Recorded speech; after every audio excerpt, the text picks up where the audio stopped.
So I'm trying to troubleshoot why this marker light works when it wants to. That marker light seems to be pretty stable.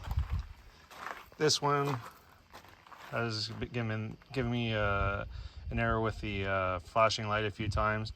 And this one I pulled it out, it's burnt. So it's right there sitting on the bumper. So what I found really interesting is, while researching online, this common ground point right behind the passenger taillight near the airbox, it's pulled out right now. Apparently there's a bunch of little wires that connect there, and someone else, that's where they found their problem. So I'm going to keep investigating, and what I found really, really interesting is that when I have no ground connected to it, I can sometimes get a really good spark here, which is really weird for a ground point. Another thing I checked was if I had continuity between this ground, and the battery. And as soon as I realized that between these two terminals, I had no ground, but I had power on the marker light, and the middle wire here is also the marker light, I knew right away I had to figure out what was going on with my ground, and that's when I decided to look up further. So recently, I started getting a passenger burnt turn signal. So first thing I did is I changed the bulb. It was burnt, but then I still got it back again. So what I did is I actually moved the bulbs one side to the other, and the problem is staying with the socket.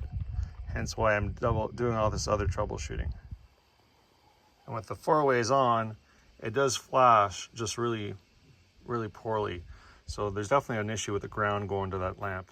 So now I have the parking lights turned on, and that one stopped blinking. So right now with the multimeter checking for ohms, if I touch directly on the contact, I get just the lead resistance, which is good. But and then as soon as I touch any of these exposed wires back here, I get nothing. So something tells me that probably all of these conductors here are all, oh, I got a little something at one point. But I'm guessing that a lot of these wires are really corroded, and that's where I'm having my grounding issue.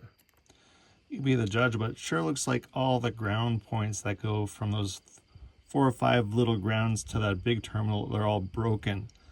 So yeah, definitely time to cut those off and resplice them and re-terminate to another eyelet. Turns out there were 5 little wires connected to that bigger one.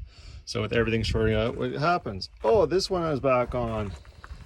This one's still on. The marker light just turned on. Let's see what happens when I turn on the 4-ways. Look at that. With the 4-ways on, both flash. So now I'll just make a permanent connection of these 5 together, and I'll terminate it here, and I'll be able to reassemble. So ended up splicing the 5 wires to one, a little bit of solder, a little bit of shrink wrap, another crimp connector, and now I'm good. I'm back to having my marker lights. Just have to go to the store tomorrow and get that one bulb for the one that's burnt out, and I'll be good to roll. Good luck fixing your grounding issues on your JKU.